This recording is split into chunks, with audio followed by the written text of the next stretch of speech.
Welcome to the study stream. आज date है 7 फरवरी 2024 और 7 फरवरी 2024 के करंट अफेयर से जितने भी इम्पोर्टेंट क्वेश्चन बने हैं इस वीडियो में हम डिस्कस करेंगे। इस वीडियो का पीडीएफ आप हमारे Telegram group the study stream से डाउनलोड कर सकते हैं। टेलीग्राम ग्रुप का लिंक इस वीडियो के डिस्क्रिप्शन में दिया गया है। तो चलिए शुरू करते हैं। पहला क्वेश्चन है, हाल ही में किस देश की आर्मी टेक्सटाइल बिजनेस शुरू करेगी? तो ये है नेपाल की आर्मी, और नेपाल की आर्मी हाल ही में टेक्सटाइल बिजनेस शुरू करेगी। तो ये देख सकते हैं मैप में, नेपाल भारत के उत्तर पूर्व की ओर नेपाल स्थित है। नेपाल की राजधानी है काठमांडू। नेपाल के राष्ट्रपति हैं रामचंद्र पौडेल और नेपाल के प्रधानमंत्री हैं पुष्पकमल दहल। नेक्स्ट क्वेश्चन है, हाल ही में यूपीआई शुरू करने वाला पहला यूरोपीय देश कौन सा बना है? तो अभी हाल ही में फ्रांस यूपीआई शुरू करने वाला पहला देश बना है। अब फ्रांस, तो ये है फ्रांस यूरोप महाद्वीप में। फ्रांस की राजधानी है पेरिस और फ्रांस के राष्ट्रपति हैं इमैनुअल मैक्रोन। फ्रांस के प्रधानमंत्री हैं एलिजाबेथ बॉर्न और फ्रांस की मुद्रा है यूरो। ये फ्रांस के राष्ट्रपति इमैनुअल मैक्रोन को 26 जनवरी को हमारे गणतंत्र दिवस पर इनवाइट किया गया था। तो फ्रांस में तमिल कवि तिरुवल्लुवर की प्रतिमा का अनावरण किया गया। फ्रांस ने स्कूलों में महिलाओं के आबाया पोशाक पहनने पर प्रतिबंध लगा दिया है। आबाया पोशाक जैसे कि बुर्का हो गया और अन्य जो चेहरे को ढक के रखते हैं वो आबाया पोशाक हैं, तो उनको प्रतिबंध लगा दिया है। भारत फ्रांस के मार्सेल में एक नया वाणिज्य दूतावास खोलेगा और प्रधानमंत्री नरेंद्र मोदी जी को फ्रांस के सर्वोच्च सम्मान grand cross of the legion of honour से सम्मानित किया गया है। नेक्स्ट क्वेश्चन है, 2024 में पेरिस ओलंपिक के लिए मशाल वाहक के रूप में किसका चयन किया गया है? तो ये देख सकते हैं, ये है अभिनव बिंद्रा और इन्हें अभी हाल ही में पेरिस ओलंपिक के लिए मशाल वाहक के रूप में चयन किया गया है। तो भारत के पहले व्यक्तिगत ओलंपिक स्वर्ण पदक विजेता और आईओसी एथलीट आयोग के सदस्य अभिनव बिंद्रा प्रतिष्ठित प्रतीक को ले जाने के लिए चुने गए 11,000 मशाल धारकों में से एक हैं। नेक्स्ट क्वेश्चन है, हाल ही में किस राज्य के राज्यपाल ने अपने पद से इस्तीफा दिया है?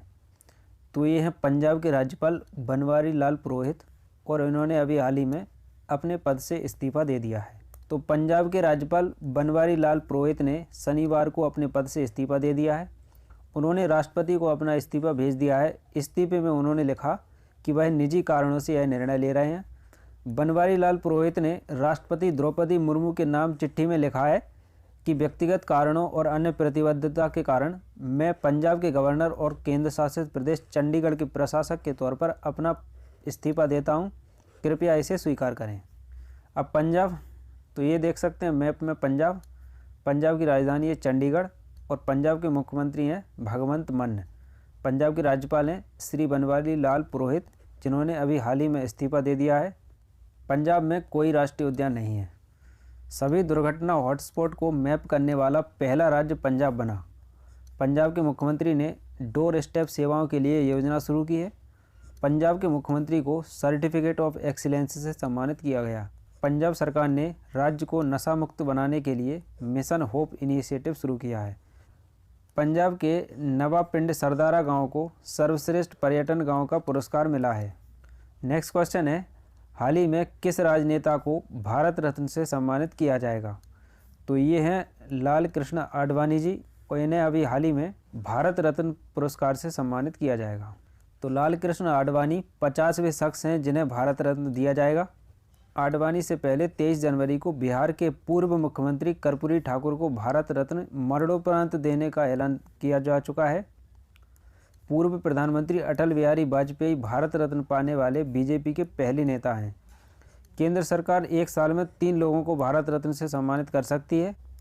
2015 में श्री आडवाणी जी को देश के दूसरे सर्वोच्च नागरिक सम्मान पद्म विभूषण से सम्मानित किया गया था।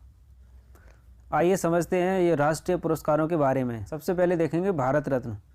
यह कला, साहित्य तथा विज्ञान या बड़े पैमाने पर जन सेवा में उत्कृष्ट कार्य करने के लिए देश का सबसे बड़ा राष्ट्रीय पुरस्कार है।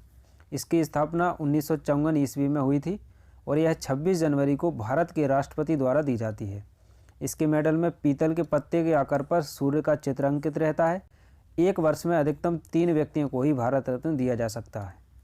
जनता पार्टी द्वारा इस पुरस्कार को 1977 में बंद कर दिया गया था, किंतु 1980 में कांग्रेस सरकार ने इसे फिर से शुरू किया।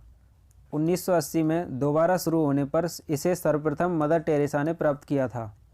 मरणोपरांत सर्वप्रथम यह पुरस्कार लाल बहादुर शास्त्री को दिया गया था। श्री सतपाल आनंद ने राजीव गांधी को मरणोपरांत भारत रत्न देने की प्रक्रिया को मध्य प्रदेश हाई कोर्ट में चुनौती दी थी। अब देखते हैं पद्म पुरस्कारों के बारे में।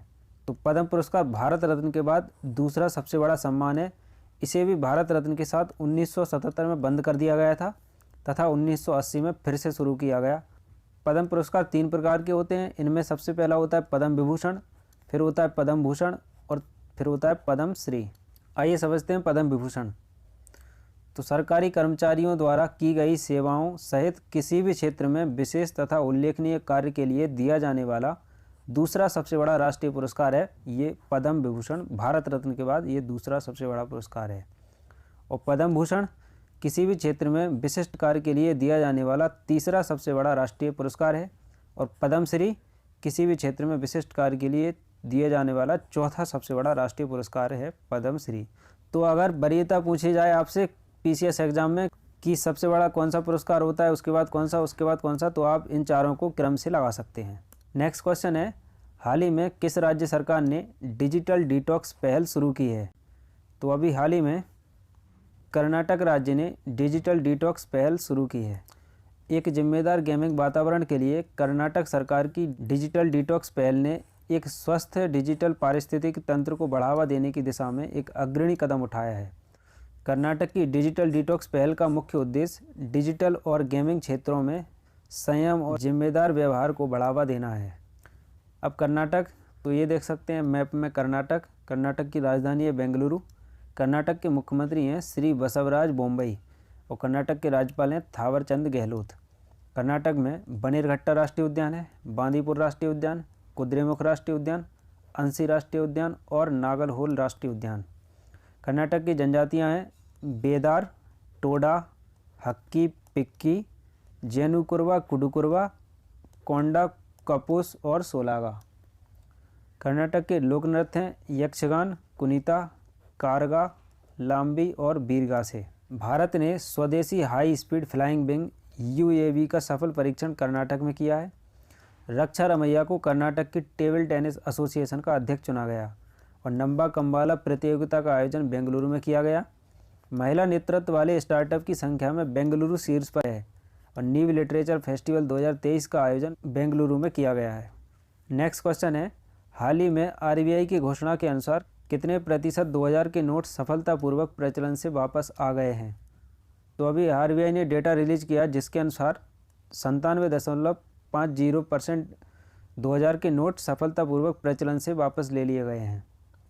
आइए समझते हैं आरबीआई। तो आरबीआई की स्थापना 1 अप्रैल 1935 को की गई थी हिल्टन यंग कमीशन की सिफारिश के आधार पर। आरबीआई के प्रथम गवर्नर सर ऑसबॉर्न स्मिथ थे और आरबीआई का राष्ट्रीयकरण 1 जनवरी 1949 को हुआ था आरबीआई एक्ट 1948 के तहत। तो आपको ये इम्पोर्टेंट पॉइंट्स दे दिए गए हैं, इन्हीं को आप याद करेंगे और यही आपको एग्ज़ाम में छपे मिलेंगे। नेक्स्ट क्वेश्चन है, हाल ही में संपन्न खेलो इंडिया यूथ गेम्स 2023 में कौन शीर्ष पर रहा है? तो अभी हाल ही में खेलो इंडिया यूथ गेम्स 2023 में महाराष्ट्र शीर्ष पर रहा है। अब महाराष्ट्र, तो ये देख सकते हैं मैप में महाराष्ट्र की राजधानी है मुंबई और महाराष्ट्र के मुख्यमंत्री हैं एकनाथ शिंदे। महाराष्ट्र के राज्यपाल हैं रमेश बैस। महाराष्ट्र के राष्ट्रीय उद्यान हैं ताड़ोबा राष्ट्रीय उद्यान, तनसा राष्ट्रीय उद्यान, पेंच राष्ट्रीय उद्यान, नवेगांव राष्ट्रीय उद्यान, संजय गांधी राष्ट्रीय उद्यान, गुगामल राष्ट्रीय उद्यान और चंदौली राष्ट्रीय उद्यान। महाराष्ट्र की जनजातियों की बात करें तो बार्ली, बंजारा, कोली, चितपावन और गोंड। महाराष्ट्र के लोक नृत्य हैं लावड़ी, कोली, लेझिम, गफा, बोहरा, ललिता, तमाशा, मौनी और पोबाड़ा। महाराष्ट्र में लोकसभा सीटें हैं 48 और राज्यसभा सीटें हैं 19। तो 27वें राष्ट्रीय युवा महोत्सव का आयोजन नासिक में किया गया। महाराष्ट्र पुलिस का नया डीजीपी रश्मि शुक्ला को नियुक्त किया गया और देश की सबसे बड़ी अर्थव्यवस्था के रूप में महाराष्ट्र उभरा है। पुणे ने सबसे पहले पढ़ने वाली गतिविधि का गिनीज वर्ल्ड रिकॉर्ड हासिल किया है। एफडीआई प्राप्तकर्ता के रूप में देश में महाराष्ट्र शीर्ष पर रहा है। महाराष्ट्र सरकार सुरेश वाडकर को लता मंगेशकर पुरस्कार देगी और महाराष्ट्र ने राजा भालेंद्र ट्रॉफी जीती है। नेक्स्ट क्वेश्चन है, हाल ही में वित्त मंत्रालय में मुख्य सलाहकार कौन बने हैं? तो ये देख सकते हैं, ये हैं पवन कुमार और ये अभी हाल ही में वित्त मंत्रालय में मुख्य सलाहकार बने हैं। भारतीय ओलंपिक संघ ने रघुराम अय्यर को सीईओ नियुक्त किया है। NIIFL ने संजीव अग्रवाल को अपना नया सीईओ नियुक्त किया है। एशियाई विकास बैंक के कार्यकारी निदेशक श्री विकासशील बने हैं। यूरोपीय निवेश बैंक के नए अध्यक्ष के रूप में नादिया कैल्विनो को नियुक्त किया गया है। नेशनल एसेट रिकंस्ट्रक्शन कंपनी के प्रबंध निदेशक के रूप में पी संतोष को नियुक्त किया गया है और AIRIA का नया अध्यक्ष शशि सिंह को नियुक्त किया गया है। 16वें वित्त आयोग का चेयरमैन अरविंद पनगड़िया को बनाया गया है और राष्ट्रीय कानूनी सेवा प्राधिकरण यानी कि नालसा का कार्यकारी अध्यक्ष संजीव खन्ना को नियुक्त किया गया है। नेक्स्ट क्वेश्चन है, हाल ही में कौन बोट के ब्रांड एम्बेसडर बने हैं? तो ये हैं बॉलीवुड अभिनेता रणवीर सिंह और इन्हें अभी हाल ही में बोट के ब्रांड एम्बेसडर के रूप में नियुक्त किया गया है। तो स्पर्श CCTV का ब्रांड एम्बेसडर सोनू सूद को बनाया गया है। एज इट इज़ न्यूट्रिशन ने रविंद्र जडेजा को अपना ब्रांड एम्बेसडर बनाया है और हाउजर पेन का ब्रांड एम्बेसडर रणबीर कपूर को बनाया गया है। रेडो की ब्रांड एम्बेसडर कैटरीना कैफ बनी है और पूमा के नए ब्रांड एम्बेसडर मोहम्मद शमी बने हैं। फायर वॉल्ट के ब्रांड एम्बेसडर विजय देवकोंडा को बनाया गया है। नेक्स्ट क्वेश्चन है, हाल ही में थानथई पेरियार अभ्यारण्य किस राज्य का 18वां वन्यजीव अभ्यारण्य बना है? तो अभी हाल ही में तमिलनाडु सरकार ने थानथई पेरियार वन्यजीव अभ्यारण्य को 18वां वन्यजीव अभ्यारण्य बनाया है। अब तमिलनाडु, तो ये है मैप में तमिलनाडु की राजधानी है चेन्नई। तमिलनाडु के मुख्यमंत्री MK स्टालिन है और तमिलनाडु के राज्यपाल हैं RN रवि। तमिलनाडु में मन्नार की खाड़ी राष्ट्रीय उद्यान है, इंदिरा गांधी राष्ट्रीय उद्यान है, मुडुमलाई राष्ट्रीय उद्यान और मुकुर्थी राष्ट्रीय उद्यान है। तमिलनाडु की जनजातियों की बात करें तो बडगा, टोडकोटा, टोडा और नारी कोरबान, ये जनजातियां तमिलनाडु में पाई जाती हैं। तमिलनाडु के लोक नृत्य हैं भरतनाट्यम, कुमी, कोलट्टम और कावड़ी। तमिलनाडु में लोक संगीत है अम्मान ईवरी। तो टाटा पावर ने तमिलनाडु में 77,000 करोड़ रुपए के निवेश की घोषणा की है। भारत का पहला तिलापिया पार्वो वायरस तमिलनाडु में रिपोर्ट किया गया है। स्ट्रीट चाइल्ड क्रिकेट विश्व कप चेन्नई में आयोजित किया जाएगा और तमिलनाडु के सलेम सागो को GI टैग मिला है। तमिलनाडु के मुख्यमंत्री ने स्कूलों के लिए विस्तारित नाश्ता योजना शुरू की है और तमिलनाडु सरकार India centre for advanced manufacturing स्थापित करने की योजना बना रही है। अब कल जो प्रश्न पूछा गया था उसका आंसर है, हाल ही में विश्व आर्द्रभूमि दिवस कब मनाया गया है? तो अभी हाल ही में 2 फरवरी को विश्व आर्द्रभूमि दिवस मनाया गया है। अब कल की क्लास पर आधारित एक प्रश्न है, हाल ही में कहाँ उत्तर भारत का पहला मानव DNA बैंक बनेगा? तो इस क्वेश्चन का आंसर आपको कमेंट बॉक्स में लिखना है। अगर आपने कल की क्लास की है तो आप इस क्वेश्चन का आंसर डेफिनेटली दे पाएंगे। तो ये थे आज के करंट अफेयर के इंपॉर्टेंट क्वेश्चंस। अगर वीडियो पसंद आया तो इस वीडियो को लाइक करें, अपने दोस्तों के साथ शेयर करें और प्लीज़ इस चैनल को सब्सक्राइब करें। Thank you.